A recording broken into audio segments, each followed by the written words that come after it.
ஹெலக்ட்ரிஷியன் பார்த்து கொண்டு இப்போது மான்ஸ்டர் வெர்ஷன் நீங்கள் என்ன பார்க்க வச்சுக்கோங்களேன். ஹெலியா குவாலிட்டியில் ஆஃப் ஃபேன்ஸ் நம்மளுக்கு இந்த வருஷம் பார்த்தீங்கன்னா ஸ்ரீரான் ட்ரீட்னு சொல்லலாம். அதாவது பார்த்தீங்கன்னா இதுக்கு முன்னாடி காட்ஸ்லா -1 வந்துருந்துச்சு. அந்த படம் பார்த்தீங்கன்னா விஎஃப்எஸ்க்கான ஆஸ்கர் அவார்டு வாங்கிருந்துச்சு. இப்போ பார்த்தீங்கன்னா காட்ஸ்லா -0 அதுக்கான அஃபிஷியல் ரிலீஸ் அனௌன்ஸ்மெண்ட் சொல்லிட்டாங்க. ரொம்ப ஹாப்பியாக இருக்குன்னு சொல்லலாம். அதாவது பார்த்தீங்கன்னா ஜூன் 11, 2026 தான் காட்ஸ்லா -0 ரிலீஸ் ஆக போகுது. உண்மையிலே செம்ம ஹாப்பியாக இருக்குது. ஆனால் இந்த படம் வந்து இந்தியா ரிலீஸ் ஆகுமா, அதாவது தேட்டருக்கு ரிலீஸ் ஆகுமா அப்படின்னு கேட்டு வச்சுக்கோங்களேன். அதை நம்ம வீடியோக்குள்ள பார்க்கலாம். அதுக்கு முன்னாடி லைக் பண்ண ஒரே லைக் போட்டிருக்கேன். சேனல் சப்ஸ்கிரைப் பார்த்துருந்தீங்க அப்படின்னா மறக்காம சப்ஸ்கிரைப் பண்ணிருங்க. நீங்கள் பார்த்து கொண்டது மான்ஸ்டர் வெர்ஷன்ஸ் ஆரம்பிக்கலாமா? சரி, ஓகே.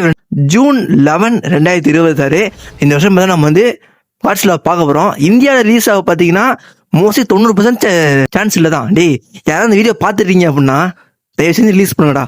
அதாவது இப்போதைக்கு என்ன சொல்லியிருக்காங்க அப்படின்னா காட்ஸ்லா -0 பார்த்தீங்கன்னா நார்த் அமெரிக்காவில் இருக்கிற எல்லா தேட்டர்ஸ் ரிலீஸ் ஆக போகுது.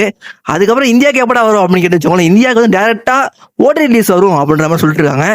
அதாவது திரும்ப நெட்ஃப்ளிக்ஸ் வந்து ஸ்ட்ரீம் ஆக போகுது. ஆனால் இந்த வாட்டி அட்லீஸ்ட் ஏன்னா போன வாட்டி படத்துக்கு இந்தியாவில் நல்ல ரெஸ்பான்ஸ் கிடைச்சிருந்துச்சு. அதை பார்த்துட்டு இப்போயாவது வந்து இந்தியாவில் படத்தை ரிலீஸ் பண்ணாங்கன்னா உண்மையில இன்னும் சூப்பராகவே இருக்குன்னு சொல்லலாம். நான் ரொம்ப ஹாப்பியாகவே இருக்கேன். காட்ஸ்லா ஃபேன்ஸுக்கு இந்த வருஷம் வந்து ஒரு நல்ல வருஷம்னு சொல்லலாம். ஸோ நம்ம எப்படி ஒரு படத்தை பார்க்க நம்ம வந்து எப்போ பார்க்க போகிறோம் அப்படின்னு பார்த்துச்சுக்கோங்களேன். ஜூன் மாதம் ரிலீஸ் ஆகுதுன்னா அங்கேருந்து ஒரு 3 to 6 monthsக்குள்ளே பார்த்தீங்கன்னா ஓடி ரிலீஸ் ஆயிரும். அதாவது பார்த்தீங்கன்னா இந்த வருஷம் முடிவில் ஒரு நவம்பர், டிசம்பர் அவ்வளோ அக்டோபருக்கு நம்ம வந்து பார்த்தீங்கன்னா நெட்ஃப்ளிக்ஸில் வந்தால் வந்து பார்க்கலாம். அங்கிருந்து அப்படியே ஒரு 5 மாதத்தில் பார்த்தீங்கன்னா காட்ஸ்லா -X சூப்பர் நோவா வரும். ஸோ நான் பார்த்தீங்கன்னா அது வந்து ஃபுல்லாக ஒரு காட்ஸ்லா -1 படமாக இருக்க போகுது. ஏன்னா அந்த படத்தை ஸ்பேஸ் கஸில் கொண்டு வர போகிறாங்க. ஸோ அதெல்லாம் பார்த்தீங்கன்னா அது ஃபுல்லி ஒரு காட்ஸ்லா -1 படமாக இருக்கும். இதுக்கு முன்னாடி அந்த 2 படமே பார்த்தீங்கன்னா காங் பேஸ் பண்ணி தான் இருந்துச்சு. இந்த படம் பார்த்தீங்கன்னா காட்ஸ்லா -1 இருக்கணும், இருந்தே ஆகணும் அப்போ ஸ்பேஸ் கஸில் கொண்டு வராங்க. சரி, ஓகே. இந்த வருஷம் பார்த்தீங்கன்னா காட்ஸ்லா ஃபேன்ஸுக்கு ஒரு நல்ல வருஷம் தான்.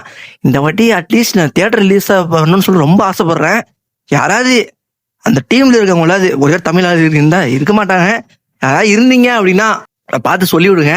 இந்த படத்தை கொஞ்சம் தியேட்டர் ரிலீஸ் பண்ணால் உண்மையிலே செம்மையாக இருக்கும். ஏன்னா பார்த்தீங்கன்னா இது வந்து ஒரு விஷுவல் ட்ரீட்டான ஒரு படமாக இருக்கும். காட்ஸ்லா -1 பார்த்தீங்கன்னா அப்படி தான் இருந்துச்சு. ஒரு பைபிளில் பார்த்தீங்கன்னா செதுக்கி வச்சுருந்தான் சப்பானுக்காரனா சும்மா ஃப்ரெண்ட்ஸ். அதே மாதிரி பார்த்தீங்கன்னா இந்த படத்தையும் கொஞ்சம் தியேட்டரில் விட்டோம்னு வச்சுக்கோங்களேன். உண்மையிலே பார்த்தீங்கன்னா செம்மையாக இருக்கும். என்ஜாய் பண்ணி ஒரு ஃபிலிமும் பார்க்கலாம். சரி, ஓகே. இதான் அந்த வீடியோ. காட்ஸ்லா -0 அஃபிஷியல் ரிலீஸ் ஆன சொல்லி பார்த்தீங்கன்னா அஃபிஷியலாக வந்துருச்சு. சரி, ஓகே. இந்தியா ரிலீஸ் பண்ணலாம்னு பார்க்கலாம். மோஸ்ட்லி நெட்ஃப்ளிக்ஸில் தான் வரும். ஸோ உங்களை கருத்துக்களை பற்றி என்ன அப்படின்னு கீழே கமெண்ட் சொல்லிட்டு போங்க. அடுத்த வீடியோவில் பார்க்கலாம். அதுக்கு முன்னாடி ஒரு லைக், ஒரு ஷேர், ஒரு சப்ஸ்கிரைப் பண்ணி விட்டுருங்க. அடுத்த வீடியோவில் பார்க்குறேன்.